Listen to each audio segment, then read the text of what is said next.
Bismillahirrahmanirrahim. Assalamualaikum warahmatullahi wabarakatuh. Waalaikumsalam warahmatullahi wabarakatuh. Baik pemirsa Profesor Network TV channel yang berbahagia, mudah-mudahan selalu dilimpahkan kesehatan dan barokah dari Tuhan Yang Maha Esa, Allah Subhanahu wa Ta'ala, sehingga kita dapat memulai aktivitas sehari-hari secara lancar dan bernilai ibadah. Ini yang paling penting ya, Prof. Baik, Prof, masih bersama dengan kita ya kita. Jadi kita lanjutkan bincang-bincang terkait dengan research atau penelitian. Ya. Ini sebelumnya memang tadi kita sempat break sebentar untuk sholat asar ya, dan sambil menikmati suasana di lingkungan sekitar ini ya, Prof ya. Ya, alhamdulillah Mas Wildan. Alhamdulillah. Cuaca cerah, Prof ya. Barusan sholat asar berjamaah terasa segar. Betul, Prof. Cuaca cerah, hujan sudah agak berkurang. Jadi memang perlu keseimbangan antara duniawi dan akhirat ini. Ukhrawi. Ya, betul. Begitu, Prof. Betul. Jadi manusia itu memang harus menyadari bahwa ada kebutuhan spiritual, ada kebutuhan fisik, ada kebutuhan mental, dan itu harus dipenuhi semua. Kita sudah ditakdirkan oleh Gusti Allah, oleh Allah Subhanahu wa Ta'ala untuk menjadi makhluknya seperti itu. Jadi jangan sampai hidup dengan tidak ada keseimbangan. Dan utamanya ibadah kepada Allah Subhanahu wa Ta'ala itu yang utama. Jadi para mahasiswa jangan melupakan ibadah ya, Mas. Iya, betul sekali, Prof. Saya juga teringat nih kiai saya dulu bilang ibadah itu kan ada ibadah secara vertikal dan horizontal. Ya betul. Dan kita maktoh sama ghairu maktoh. Karena kita adalah seorang akademisi, Mas Wildan, maka ibadah utama kita kepada Allah Subhanahu wa Ta'ala, Tuhan kita, dan ibadah kita pada sama manusia ya salah satunya adalah mengajar seperti ini. Inilah tugas kita. Harus kita syukuri. Alhamdulillah. Kita hayati. Dan kita harus bersyukur sekarang kita tinggal di kota Surakarta. Kota pertama yang dinobatkan sebagai kota ternyaman. Ternyaman. Dulu Malang ya. Dan sekarang Surakarta. Solo ya. Ya. Kita lanjutkan Mas Wildan. Di dunia luar sana, negara kita lagi sedang disibukkan tentang perdebatan di dunia politik. Iya. Dan kita akademisi tidak usah ikut-ikut. Kita mengikuti saja, berpartisipasi dalam dunia akademik. Tentang dunia perpolitikan mungkin dibahas di luar akademik. Betul, Prof ya. Memang sebenarnya kita perlu membatasi hal-hal yang dalam hal ini tidak sesuai dengan kapasitas keilmuan kita, Prof. Betul. Nanti jangan-jangan kita takut kita salah mengomentari hal-hal yang sebenarnya menurut kita ini bercanda, kemudian ditafsirkan dengan bentuk yang lain. Ya, kita sebagai akademisi tidak sebisa mungkin kita harus menjaga marwah akademis. Betul. Di luar sana juga banyak channel-channel tentang politik dan ya. Itu view-nya banyak. Channel-channel tentang apa ya? Hiburan, tentang gosip, tentang kuliner. Dan kita konsisten di channel akademik karena itu bidang kita. Channel untuk beramal di bidang ilmu pengetahuan. Itu yang kita lakukan sebagai seorang dosen, seorang akademisi, Mas Wildan. Baik, Prof. Ya, mudah-mudahan apa yang kita lakukan dan pemirsa lakukan ya dengan semangat thalabul ilmi, semata-mata mencari ridho Tuhan Yang Maha Esa, Allah Subhanahu wa Ta'ala, ini mendapatkan ganjaran atau pahala yang berlimpah dan barokah yang luar biasa ini. Mudah-mudahan. Amin. Ya. Amin, amin. Baik, Prof. Kita lanjutkan perbincangan terkait dengan penelitian. Kita sekarang membahas terkait dengan research topic atau topik penelitian dan research problem atau problem penelitian ya. Dalam hal ini ada yang mengatakan juga ada formulation of problem, kemudian problem statement. Nah, kita akan mulai dulu terkait dengan research topik ya, yang nanti kita turunkan menjadi research problem. Ya. Sebenarnya dalam hal ini apa pentingnya menyampaikan research problem ini, Prof, dalam penelitian? Ya, betul. Terima kasih, Mas Wildan. Ya. Topik selanjutnya yang kita bahas sekarang ini adalah topik atau judul penelitian dan rumusan masalah penelitian. Kalau dalam bahasa Inggris itu adalah topic of research, title of research, and research problems. Nah, itu. Jadi peneliti perlu untuk merumuskan topik penelitiannya atau judul penelitiannya. Kalau secara konseptual itu adalah topik penelitian, tapi secara formal nanti akan berupa rumusan judul penelitian. Dan biasanya ini menjadi masalah utama dari para mahasiswa yang sedang menempuh skripsi. Mereka bertanya-tanya, bahkan kadang-kadang juga merasa bingung bagaimana cara menemukan bahkan merumuskan topik penelitian atau judul penelitian. Sebelum dirumuskan menjadi sebuah pernyataan judul penelitian, sebelum membuat skripsi dan berupa laporan penelitian, sebaiknya disebut saja sebagai topik penelitian. Ya, kalau sudah berbentuk rumusan dalam laporan penelitian itu berupa judul penelitian. Dari topik penelitian nanti akan dirumuskan research problem atau rumusan masalah penelitian. Ya. Nah, sekarang biasanya mahasiswa itu permasalahannya adalah problem yang mereka hadapi adalah dalam dunia skripsi, penyusunan skripsi adalah dari mana mendapatkan rumusan tersebut, cara menemukan topik penelitian. Topik penelitian, judul penelitian sebetulnya jangan disebut judul dulu ya. Betul, topik penelitian itu ditemukan dari mana? Nah itu. Mari kita bahas itu dulu untuk membantu para mahasiswa menemukan topik penelitiannya, Mas. Ya. Baik, Prof. Di sini menurut catatan dari hasil beberapa sumber ini, Prof. Jadi sebenarnya ada dua hal di sini. Yang pertama adalah kita bisa menemukan ya dari sumber yang pertama adalah dari personal experience. Kemudian yang kedua from the available theory. Ya.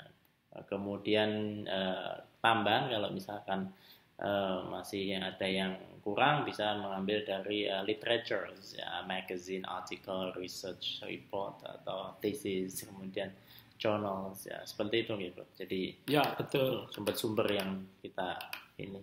Ya jadi mahasiswa bisa mendapatkan topik penelitian. Yang pertama adalah dari personal experience. Dari pengalaman pribadinya. Setelah mengikuti perkuliahan selama 3 tahun, ya itu biasanya mereka merenung-renungkan kira-kira dalam dunia akademik itu akan memunculkan inspirasi bahwa mahasiswa akan meneliti seperti ini. Biasanya mereka mendapatkan pengalaman pribadi yang menarik, yang bisa diangkat sebagai topik penelitian untuk skripsinya. Atau mahasiswa yang biasanya itu ada tugas PPL yang mahasiswa pendidikan. Kalau mahasiswa yang non pendidikan itu kan ada PKL. Nah, dari situ mereka kan terjun ke lapangan. Mereka magang, mereka terjun ke sekolah-sekolah. Dari pengalaman mengajar para siswa di sekolah, dari pengalaman mereka terjun ke masyarakat pada saat PKL, nah itu memunculkan pengalaman-pengalaman pribadi yang bisa diangkat sebagai topik penelitian. Kemudian sumber masalah yang bisa, sumber topik penelitian yang bisa diambil juga itu adalah dari teori-teori yang sudah ada, from the available theory. Dan itu seperti yang kita bahas dalam topik sebelumnya, salah satu penelitian itu ada yang jenisnya adalah testing theory. Testing theory. Nah, sehingga dari teori yang ada, mahasiswa itu mengambil salah satu teori untuk dibuktikan apakah teori itu benar atau salah. Nah, itulah bisa menjadi topik penelitian. Katakanlah dikatakan dalam sebuah teori bahwa di dunia sekarang teknik yang paling bagus untuk meningkatkan kemampuan membaca siswa di sekolah itu adalah dengan menggunakan teknik kuantum, pengajaran berbasis kuantum. Itu secara teori dinyatakan seperti itu. Maka mahasiswa bisa mengambil teori itu untuk diujikan. Apakah betul pengajaran berbasis kuantum itu betul-betul bisa meningkatkan kemampuan membaca siswa di sekolah, misalnya begitu. Itu kan dari teori. Untuk menguji teori, testing teori. Berikutnya yang bisa diambil juga adalah dari literature. Literature itu bisa berupa hasil penelitian yang terdahulu atau bisa juga dari buku dan sebagainya. Kalau dari hasil penelitian itu mahasiswa bisa membaca jurnal hasil penelitian. Dan itu nanti jurnal penelitian itu akan bisa menjadi sumber utama, jadi primary source. Kalau dari buku, yang mana buku itu merujuk kepada hasil penelitian, maka itu secondary source. Nanti akan dibahas di bab 2 di kajian teori, yang mana pada saat peneliti itu membahas tentang hasil penelitian yang berasal dari jurnal, itu disebut dengan primary source. Kalau mahasiswa itu membahas rujukan-rujukan yang dari buku dan sebagainya, itu disebut secondary source. Jadi ketiga sumber itulah yang bisa dijadikan mahasiswa untuk mendapatkan topik penelitian. Jadi mahasiswa tidak perlu bingung ke sana kemari, dieksplorasi ketiga sumber itu saja sudah dapat. Dari personal experience itu kan sangat luas. Bisa dari pengalaman sehari-hari, dari pada saat mereka PPL, PKL, kemudian dari hasil membaca teori-teori yang selama ini dipelajari, atau kalau itu belum bisa didapatkan, pergi ke perpustakaan, search di internet, di situ akan banyak jurnal-jurnal hasil penelitian yang tadi sudah kita bahas di akhir video kita yang kedua, video pembelajaran kita yang kedua tentang publikasi penelitian, dan di situ ada jurnal-jurnal hasil penelitian.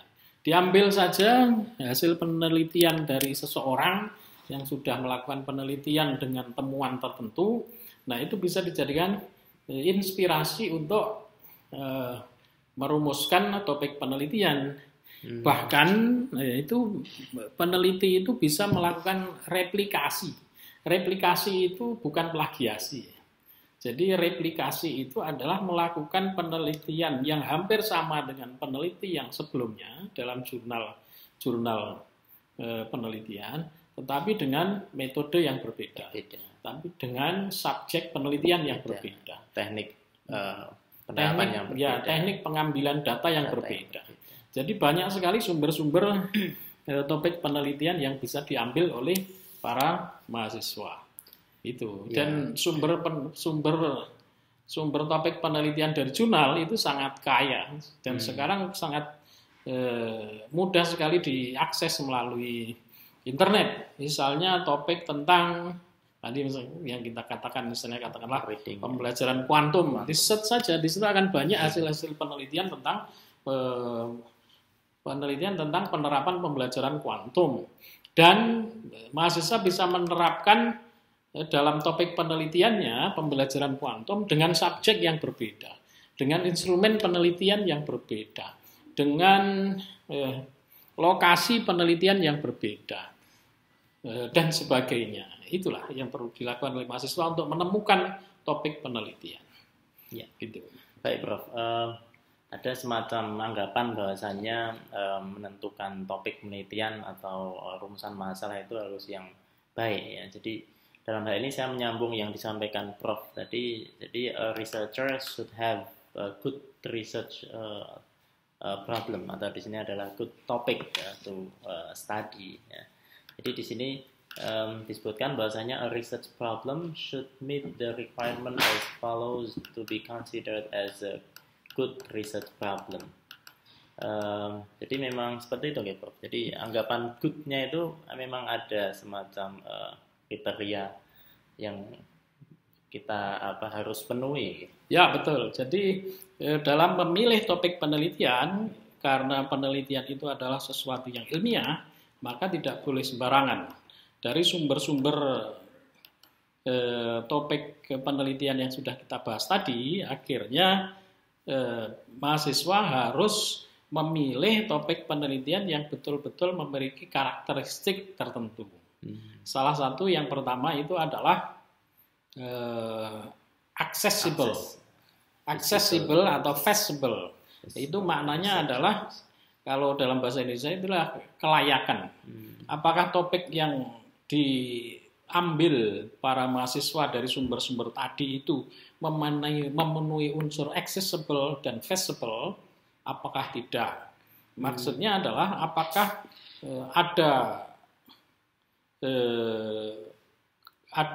apakah mungkin penelitian itu diteliti dengan energi yang dimiliki oleh mahasiswa, yang dimiliki peneliti dengan sumber dana,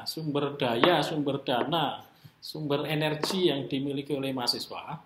Penelitian yang bagus akan menjadi tidak bagus jika itu di luar jangkauan kelayakan dari peneliti. Istilahnya dipaksakan, tidak betul. Mampu biaya pikiran, tapi kita memaksakan ini bukan accessible. Jadi kriteria yang pertama accessible dan feasible itu betul-betul harus dipegang prinsipnya oleh para peneliti, calon peneliti. Kemudian yang kedua di sini ada juga kriteria yaitu researchable. Ya, betul. Researchable itu maknanya bisa diteliti. Topik penelitian yang bagus itu jika bisa diteliti. Maknanya ada metode, ada teori yang mendasari penelitian yang akan dilakukan itu. Kemudian ada metode menyelesaikan masalah. Ya, ada metode-metode yang tersedia yang digunakan untuk melakukan penelitian. Ada instrumen yang bisa digunakan untuk melakukan penelitian tersebut secara ilmiah. Ada masalah yang menarik tetapi tidak researchable, itu bukan topik penelitian yang bagus. Katakanlah mau meneliti tentang mahasiswa tertarik meneliti tentang dunia hantu. Itu kan sangat menarik dan itu bisa diteliti, tetapi tunggu dulu apakah ada metode untuk menelitinya secara ilmiah. Kemudian mahasiswa mau meneliti tentang alien, tentang UFO.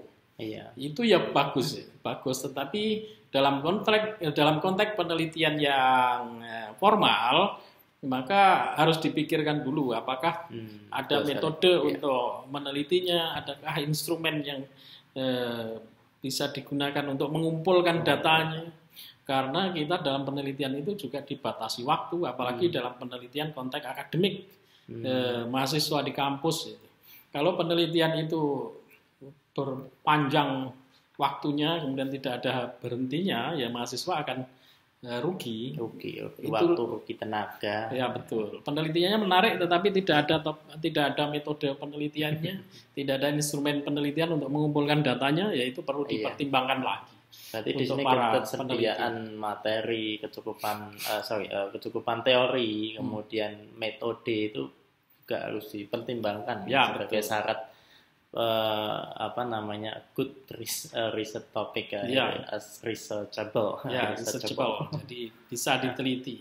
Itu betul-betul harus dipahami oleh para peneliti, utamanya para mahasiswa, sehingga sekali menentukan topik penelitian itu bisa efektif, bisa diteliti sampai akhir. Bukan mengambil topik penelitian kemudian membatalkannya karena tidak researchable, karena tidak accessible, karena tidak feasible, itu tidak boleh.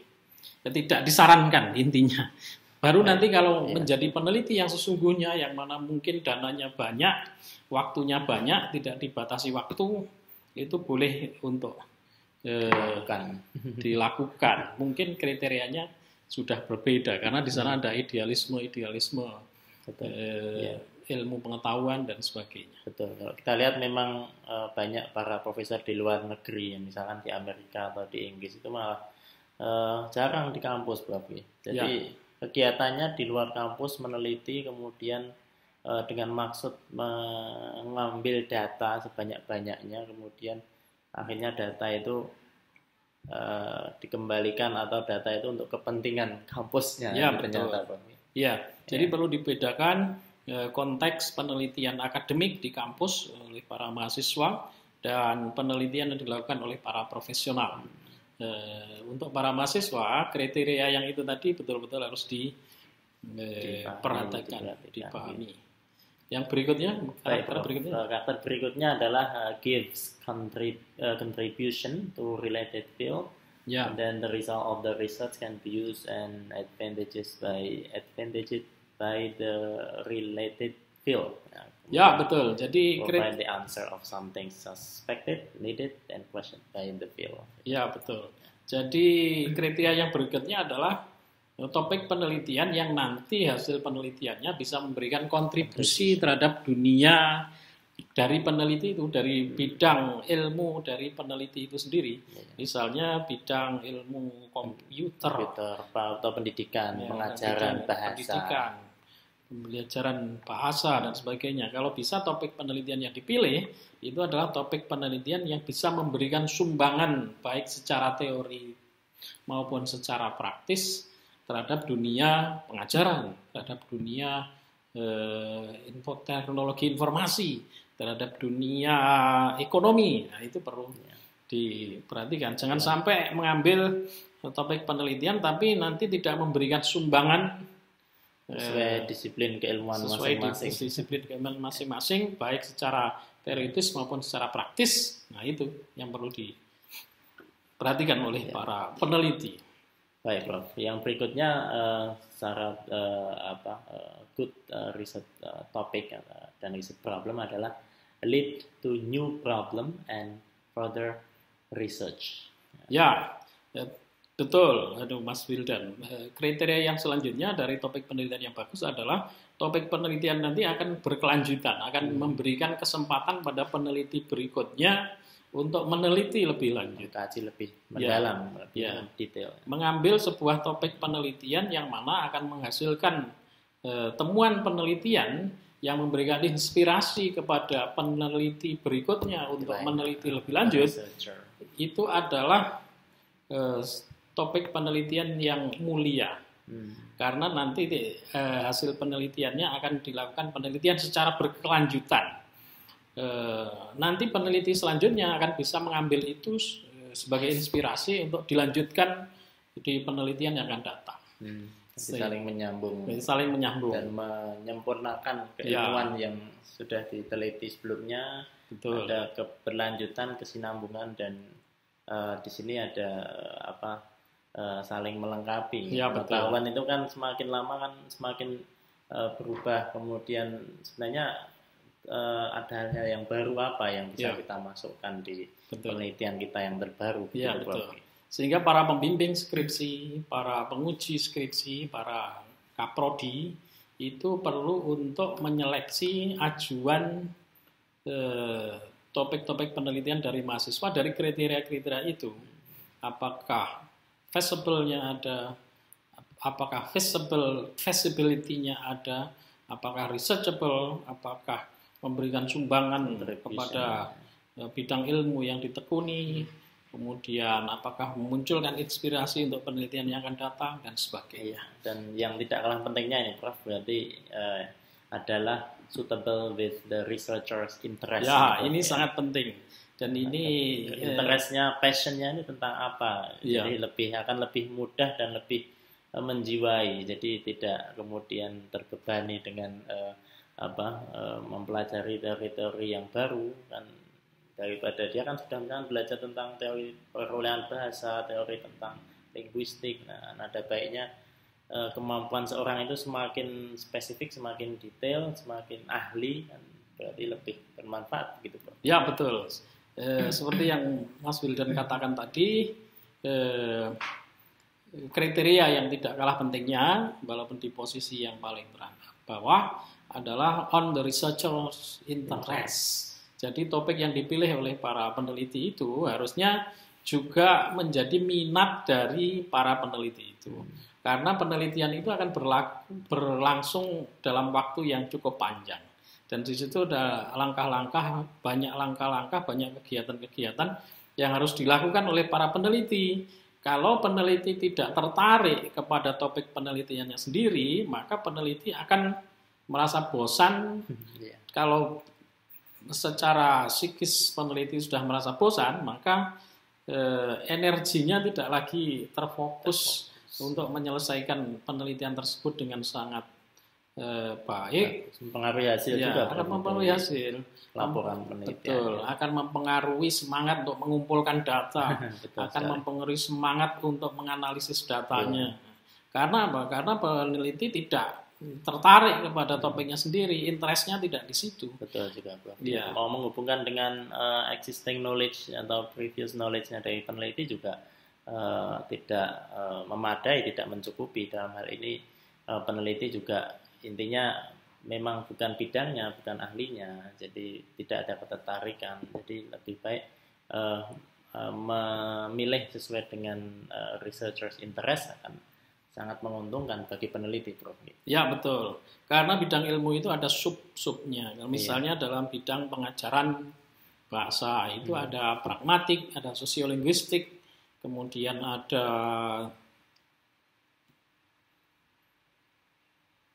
apa misalnya? Ada sosiolinguistik, ada macam-macam, ada discourse analisis dan sebagainya, ada error analisis. Di mana letak minat peneliti, mahasiswa? Pilihlah salah satu di antara sub-sub itu, sehingga ketertarikan terhadap bidang itulah yang akan memberikan energi, memberikan semangat untuk menelitinya. Baik, Bro. Gitu. Ya, sebagai tambahan berarti di sini ada steps atau langkah-langkah in stating a research problem. Jadi tadi sudah disampaikan kriteria pemilihan topik penelitian yang bagus, ya, good research topic, kemudian juga termasuk good research problem. Nah, dalam hal ini kita akan melanjutkan terkait dengan langkah-langkah in stating the research problem. Ini saya bacakan dulu, Prof, di secara singkat. Yang pertama ada determine exactly the topic of your research. Kemudian yang kedua ada narrow down atau restrict the topic. Kemudian selanjutnya ada present the problem as a question. Then state the subject and variables clearly. Ada paling tidak ada 4 gitu. Jadi tentang determine the topic of the research. Kemudian we have to narrow down atau restrict the topic. Then presenting the problem as a question, then state the subject and variable clearly. Ya, betul sekali. Prof, mungkin dari step yang tadi saya sampaikan di sini. Ya, betul sekali maksudnya. Jadi setelah topik ditemukan, maka langkah berikutnya adalah merumuskan masalah penelitian. Bagaimana cara merumuskan masalah penelitian? Yang pertama adalah to narrow down, jadi mengoperasionalkan, merumuskan dalam bentuk operasional topik penelitian itu, kemudian merumuskan rumusan masalah dalam bentuk pertanyaan. Yang berikutnya adalah jangan lupa variabel-variabelnya disebutkan secara jelas, termasuk subjek penelitiannya. Nah, itu yang perlu dilakukan dari topik penelitian sampai kepada dihasilkannya rumusan masalah penelitian. Mungkin ada pemirsa yang bertanya, ini sebenarnya yang dimaksud dengan subjek dan variables itu secara singkat seperti apa ini, Prof? Ya, kalau subjek penelitian itu adalah misalnya kita meneliti tentang siswa kelas 3 SMA di Jawa Tengah. Maka siswa kelas 3 SMA di Jawa Tengah itu adalah subjek penelitian.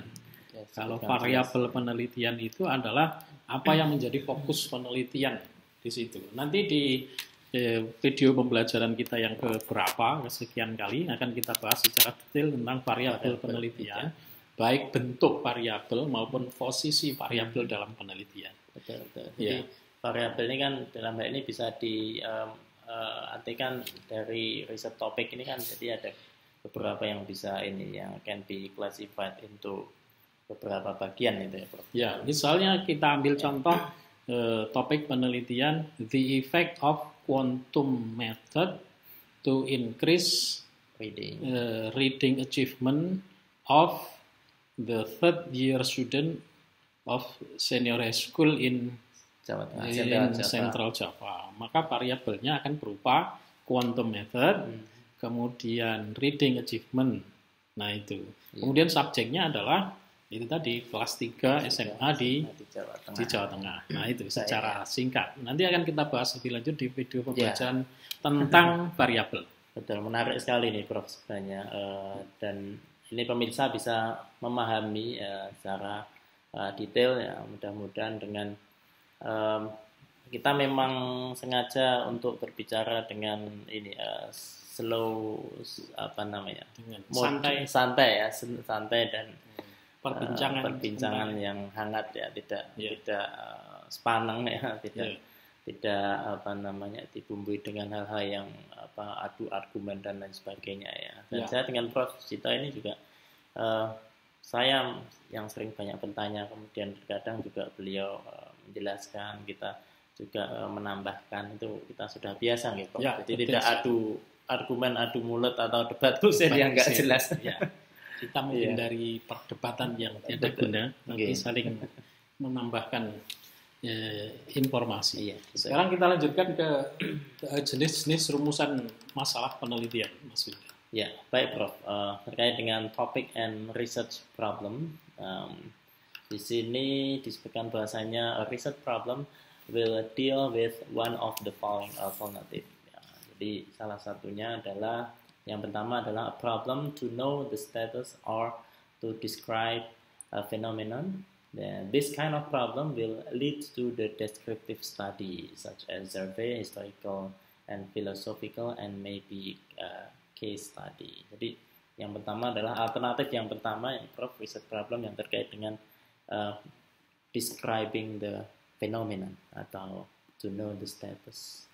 Ya, jadi yang pertama adalah kategori rumusan masalah yang berupa rumusan masalah yang ingin mengetahui status dari sesuatu atau ingin mendeskripsikan fenomena.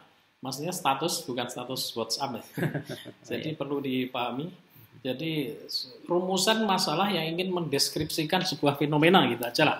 Yang status, karena biasanya itu di dunia WhatsApp sekarang itu dianggap status WhatsApp, kita hindari istilah status. Rumusan masalah yang bertujuan untuk mendeskripsikan sebuah fenomena. Maka rumusan masalah itu akan mengarah pada penelitian deskriptif. Ya, penelitian deskriptif. Kemudian yang kedua adalah rumusan masalah yang ingin mengetahui hubungan antar variabel atau antar dua fenomena. Ya, betul. Atau lebih. Ya, dan itu bisa dibagi menjadi beberapa bagian, Mas Winda. Rumusan masalah yang ingin mengetahui hubungan antar variabel. Yang pertama adalah hubungan yang bersifat komparasi. Yang kedua adalah hubungan yang bersifat korelasi. Yang ketiga adalah hubungan yang bersifat cause and effect. Nah, rumusan masalah yang ingin mengetahui hubungan secara korelasi, maka akan mengarah pada penelitian korelasional, kuantitatif. Kemudian rumusan masalah yang ingin mengetahui hubungan antar variabel dalam konteks komparasi atau perbandingan, atau menemukan persamaan, perbedaan. Ya, itu nanti akan mengarah kepada comparative research. Kemudian ada rumusan masalah yang mengarah kepada cause and effect. Itu akan mengarah pada penelitian interventif, penelitian eksperimental. Nah, itu. Jadi sebetulnya apakah penelitian itu deskriptif, kualitatif, apakah penelitian itu kuantitatif, korelasi, komparasi, atau eksperimental, itu bisa dilihat dari rumusan masalahnya. Atau nanti kalau sudah selesai dibuat laporan penelitiannya bisa dilihat dari judulnya juga. Yang kita bicarakan sekarang adalah topik. Dari topik adalah berlanjut ke topik ke rumusan penelitian. Nah, dari situlah mahasiswa harus bisa mengambil salah satu di antaranya. Apakah rumusan masalah yang ingin mendeskripsikan fenomena, apakah rumusan masalah yang ingin mencari persamaan perbedaan, perbedaan komparatif, kemudian ingin mencari korelasi antara variabel satu dengan variabel lain, korelasional research, ataukah ingin mengetahui cause dan effect dari variabel yang ada, penelitian interventif, penelitian eksperimental. Nah itu interventif berarti kita melakukan intervensi dari fenomena tersebut. Ya betul. Jadi dari kategori rumusan masalah itu, maka mahasiswa akan bisa menentukan penelitiannya nanti akan berjenis apa, yang nanti secara lebih operasional akan dideskripsikan di bab 3 di bagian metodologi penelitian. Nah, mungkin bisa diberi contoh, misalnya penelitian yang kategori pertama, to know the status and to describe the phenomena. Mas, Baik, Prof.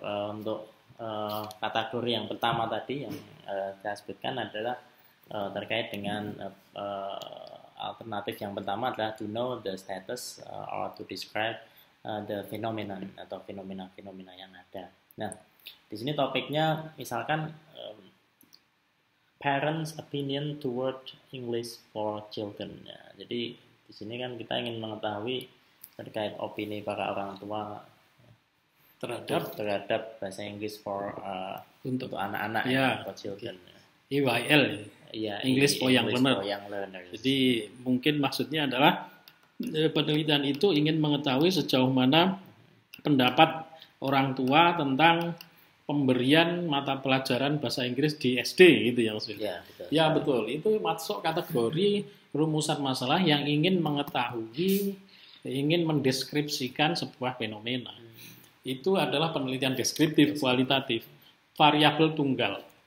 Apakah variabelnya di sini adalah parents' opinion, pendapat orang tua terhadap pentingnya pembelajaran bahasa Inggris bagi anak-anak. Nah, itu adalah penelitian deskriptif kualitatif. Itu adalah topik penelitian deskriptif kualitatif. Nah, nanti untuk penelitian deskriptif kualitatif ini rumuskanlah dalam bentuk WH question. WH question itu what, why, when, dan terakhir how. Ya. Maka itu 5W1H ya. Pemirsa ya. WH question ini cocok digunakan untuk merumuskan topik-topik penelitian deskriptif kualitatif. Seperti misalnya yang disebutkan oleh berarti kemudian menjadi begini, Prof. How is parents' opinion toward English for children? Ya, oke. How? Ya, jadi untuk penelitian deskriptif kualitatif gunakan rumusan masalah research problem dengan menggunakan WH question. Bisa 1, 2, 3 rumusan masalah. Dan biasanya boleh juga diurutkan sesuai dengan tingkatan kualitas pertanyaan. Biasanya yang paling rendah itu adalah what, kemudian berikutnya dilanjut dengan why, selanjutnya dilanjutkan dengan how dan sebagainya. Jadi boleh dikompilasi dari jenis-jenis pertanyaannya. Oke. Bisa disebutkan contoh topik penelitian yang lain misalnya di bidang deskriptif kualitatif. Bidang deskriptif ada di sini topiknya psychological aspect owned by Arthur Dimmesdale in Scarlet Letter novel. Ya, untuk itu penelitian-penelitian tentang literary work, tentang kesastraan. Penelitian ke kualitatif, ya, penelitian ke deskriptif. Ya, penelitian tentang kesastraan deskriptif kualitatif itu biasanya kualitatif, penelitian kualitatif, deskriptif kualitatif. Misalnya meneliti tentang psychological aspect of the character in a certain novel. Kalau yang disebutkan oleh Mas Wildan tadi adalah psychological aspect owned by Arthur Dimmesdale in Scarlet Letter novel, misalnya itu pasti kualitatif. Maka rumusan masalahnya adalah pertama mungkin menggunakan what misalnya. What is the psychological aspect owned by the main character in that novel. Kemudian berikutnya adalah how the main character express the psychological burden in that novel. Kemudian berikutnya disusul lagi dengan why the main character have such kind of psychological burden. Nah, misalnya begitu. Jadi di sini misalnya dipakai 3 rumusan masalah. Nah, itu contohnya merumuskan masalah dari topik dalam penelitian kategori pertama, yaitu deskriptif kualitatif, ingin mengetahui, ingin mendeskripsikan sebuah fenomena. Dan ini banyaknya rumusan masalah juga tergantung kembali lagi ke tadi kemampuan peneliti. Ya. Jadi good riset topik ini adalah ya sesuai dengan interestnya, kemudian jangkauannya, kemudian baik dari segi keilmuan maupun biaya kan, kemudian dari segi pengetahuan. Ini kan misalkan saya hanya punya satu riset problem, kemudian apakah saya dianggap berarti pengetahuannya masih minim, atau apakah begitu Prof? Atau yang punya riset problem banyak sampai 3 pertanyaan kemudian dianggap dia jenius begitu Prof? Yeah. Ini kadang banyak pertanyaan begitu Prof. Yeah. Kenapa hanya satu saja? Kenapa kok ini bisa 2, 3? Ya, jadi rumusan masalah itu adalah harus sufficient. Jadi harus sesuai dengan kecukupan kebutuhan dari penelitian. Jadi penelitian itu tidak harus satu rumusan masalah saja cukup, utamanya untuk penelitian kualitatif, bisa juga diikuti dengan rumusan masalah yang berikutnya. Kadang-kadang ada yang modelnya adalah dirumuskan rumusan masalah yang cukup general, kemudian diikuti oleh sub atau sub rumusan masalah. Jadi satu rumusan masalah memiliki 3 sub rumusan masalah. Ada juga yang berupa rumusan masalah yang cukup spesifik, sehingga tidak perlu sub rumusan masalah, hanya ada katakanlah 2 atau 3 rumusan masalah yang spesifik. Nah, itu.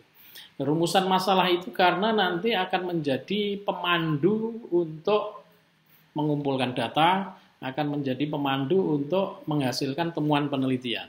Sehingga kalau penelitian rumusan masalah itu hanya satu, kadang-kadang dan itu umum, maka kadang-kadang resikonya tidak mampu memberikan arahan bagi peneliti untuk mengambil data dan juga untuk yang cukup spesifik untuk menghasilkan temuan-temuan penelitian.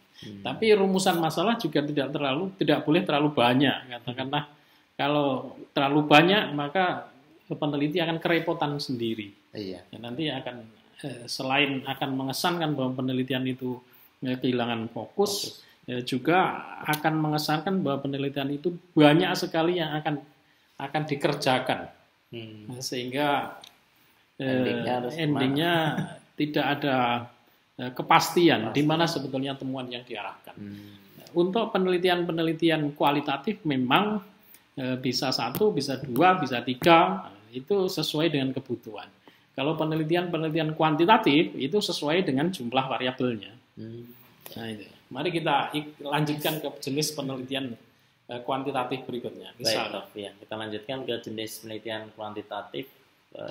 Yang ini ada research problem, comparing two phenomena or more. Ya. Contohnya adalah di sini ada topik research topik comparison between the student's ability in comprehending written text and spoken text. Ya, jadi itu contoh topik penelitian komparasi, penelitian komparasi. Jadi peneliti ingin membandingkan antara kemampuan siswa dalam memahami teks yang disampaikan secara lisan dan teks yang disampaikan secara tulisan gitu ya Mas Wildan, dari topik yang dibacakan Mas Wildan itu. Ya, itu ada dua variabel dalam hal ini. Yang pertama adalah kemampuan siswa memahami teks secara lisan dan kemampuan siswa dalam memahami teks secara tulisan. Dan kedua kemampuan itu tadi dibandingkan. Itulah secara sederhana contoh topik penelitian komparasi. Lalu rumusan permasalahannya seperti apa? Karena ini adalah penelitian kuantitatif, komparasi, maka dan jumlah variabelnya hanya 2 dan tujuannya adalah membandingkan kedua variabel tersebut, maka rumusan permasalahannya cukup satu saja. Is there any difference? Is there any difference between student ability in comprehending written text and spoken text? Ya, betul sekali. Jadi untuk rumusan masalah-masalah penelitian kuantitatif, baik penelitian komparasi, penelitian korelasi, dan penelitian eksperimental, maka disarankan untuk menggunakan yes-no question. Kenapa pakai yes-no question? Karena nanti akan diuji kebenarannya dalam hipotesis testing. Kalau penelitian kualitatif, rumusan masalahnya adalah WH question, karena tidak melalui pengujian hipotesa. Mendeskripsikan yang detail dan sesuai interpretasi. Betul, karena tujuannya seperti disampaikan oleh Mas Wildan tadi adalah to describe fenomena. Tetapi kalau penelitian kuantitatif, tujuannya adalah to test hypothesis, whether the hypothesis is right or wrong. Apakah hipotesanya nanti yang dirumuskan dalam hipotesa 0 nanti dalam statistik benar atau salah. Dan itu menuntut rumusan masalah yang berbentuk yes-no question. Salah satu contohnya adalah penelitian komparasi yang disampaikan Mas Wildan. Mungkin bisa diberi contoh topik dan rumusan masalah jenis penelitian kuantitatif lain? Penelitian selain komparasi ada jenis penelitian korelasi yang tadi kita diskusikan di awal. Jadi di sini contoh topiknya adalah the relationship between reading ability and writing. Ya, di situ ada dua variabel. Itu adalah contoh topik penelitian korelasi, relationship between reading ability, student reading ability and student writing ability. Jadi di sini peneliti ingin mengetahui adakah hubungan antara kemampuan siswa, kemampuan reading, kemampuan membaca siswa dan kemampuan menulis siswa. Maksudnya apakah jika kemampuan membaca siswa itu bagus, apakah kemampuan menulisnya juga bagus? Nah, itu maksudnya korelasi dalam topik itu. Maka rumusan masalahnya cukup satu saja. Menggunakan yes-no question.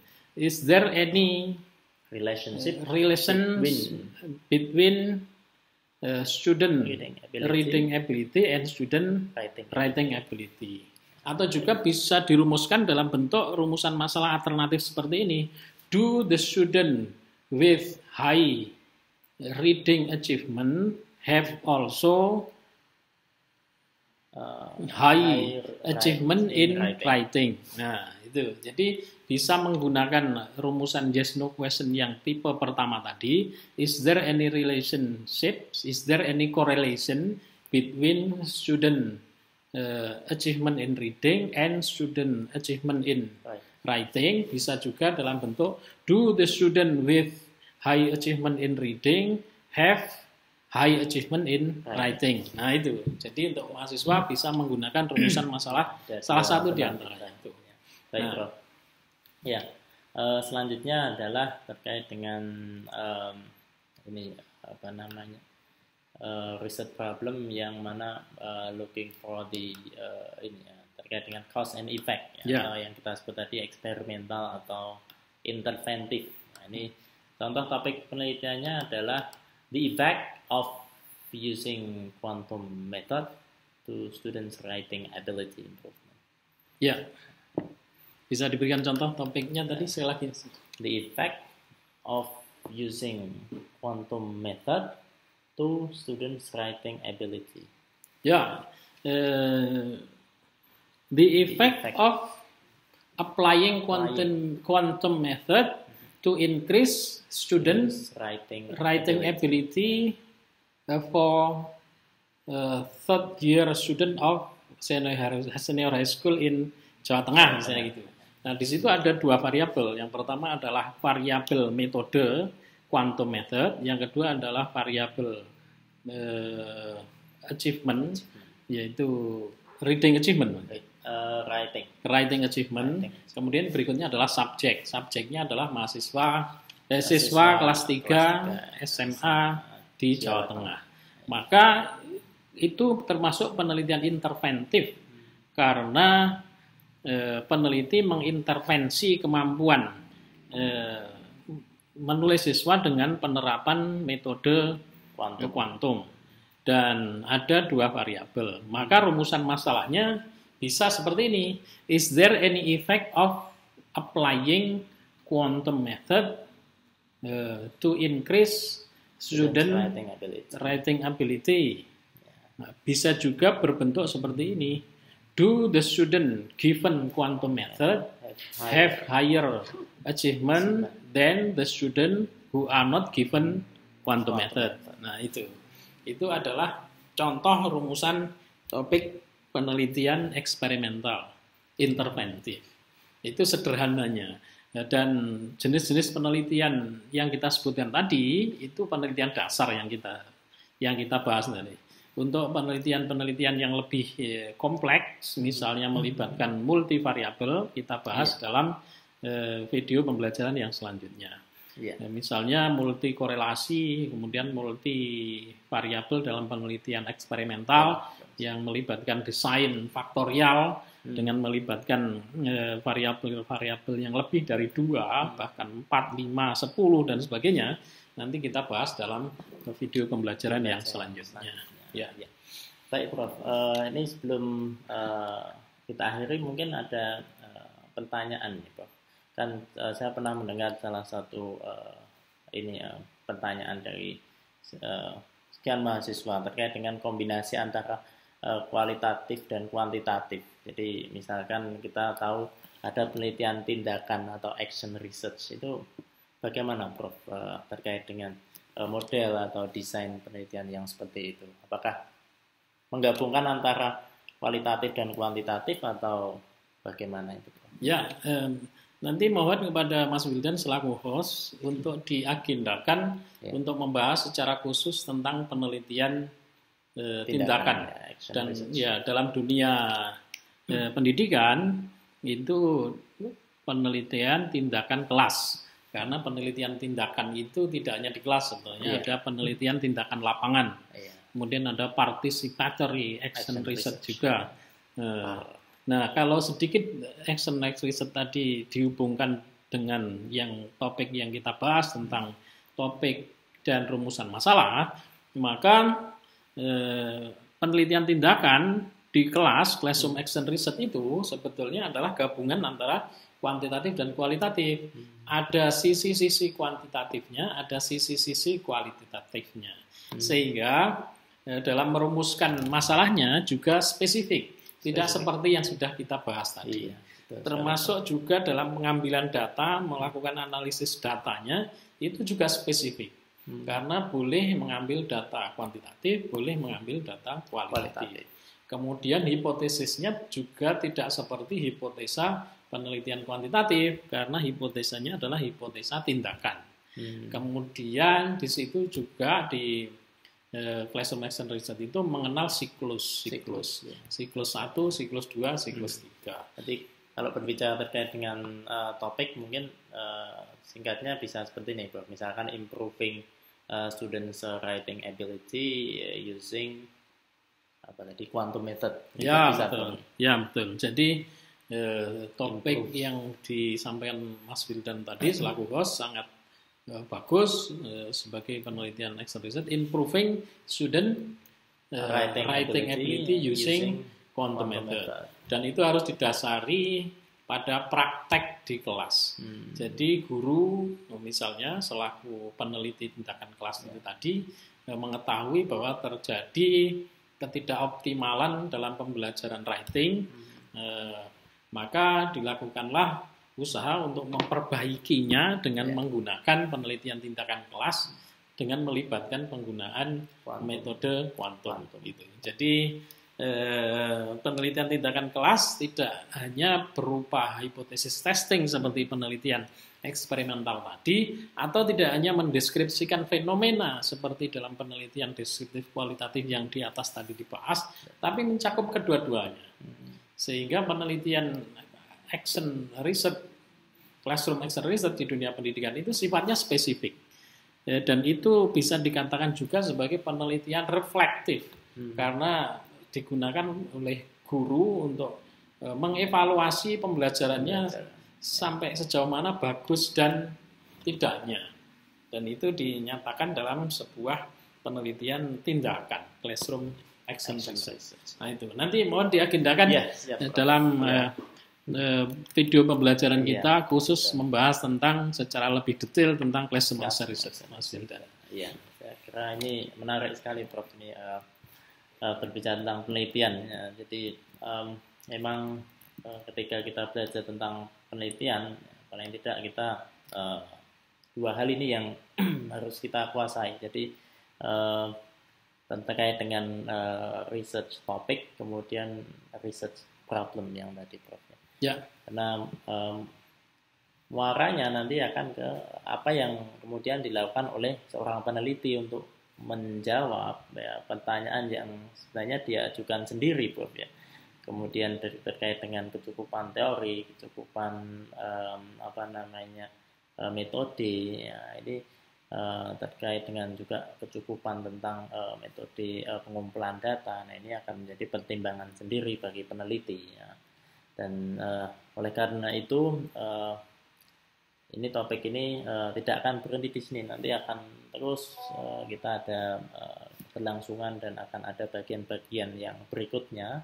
Dan masih bersama Prof. Sucito nanti yang akan kita ajak sharing, dan beliau akan memberikan banyak pengalaman, pengetahuan. Ya. Beliau ini sudah sering mendapatkan grant atau hibah penelitian baik dari dalam maupun penelitian kolaboratif dengan peneliti-peneliti lain di ini jaringan profesor di seluruh Indonesia, Prof. Ya. Jadi salah satunya dan beberapa diantaranya adalah bersama. Ya, terima kasih sekali. Termasuk publikasinya. Ya, ya baik pemirsa. Nanti juga pemirsa bisa membaca karya-karya kami di Sinta, ya, Science and Technology Index di Ristek Dikti atau di Scopus. Ya, mudah-mudahan bermanfaat bagi para pemirsa untuk keberlangsungan akademis, ya, keberlangsungan pemikiran akademis kita dan rekan-rekan semuanya. Baik, Prof. Saya kira kita cukupkan sampai di sini untuk sesi kali ini terkait dengan research topic and research problem. Kita akan ketemu lagi di topik berikutnya dengan perbincangan yang santai, hangat, tapi penuh dengan makna, ya, di channel inspiratif Profesor Network. Profesor Network TV. Dan pastikan Anda untuk selalu menyimak video terbaru dari kami sebagai rujukan, mungkin inspirasi. Dan kami juga menerima masukan-masukan, nanti bisa dimasukkan di kolom komentar, Prof. Ya, misalkan bisa bertanya Anda juga. Bisa bertanya, bisa berinteraksi nanti ketika, atau Anda ingin pemirsa ingin request topik apa yang mungkin belum jelas, bisa kita kupas di sini bersama Prof. Sucito dengan perbincangan yang santai. Mungkin nanti kita bisa tentukan tempatnya juga yang lain yang lebih cozy, ya, santai, ya. Banyak coffee shop, tapi tetap pemirsa mematuhi protokol kesehatan dan tetap selalu cuci tangan dan pakai masker di sana. Baik. Sekian dari kami. Sampai jumpa lagi di edisi berikutnya. Mudah-mudahan kita tetap bersemangat untuk meneliti dan mencerdaskan kehidupan bangsa. Terima kasih. Assalamualaikum warahmatullahi wabarakatuh. Waalaikumsalam warahmatullahi wabarakatuh. Atas waktunya.